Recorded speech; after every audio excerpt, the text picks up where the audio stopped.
अन्ताई अँध्यारो न अँध्यारो छ त है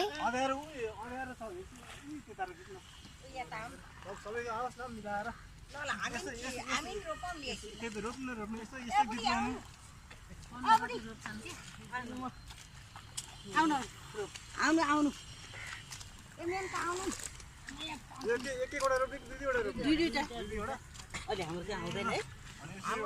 आउँदैछ तपाईँको पनि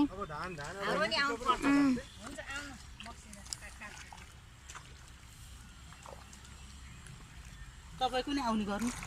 मेरो त पर्दैन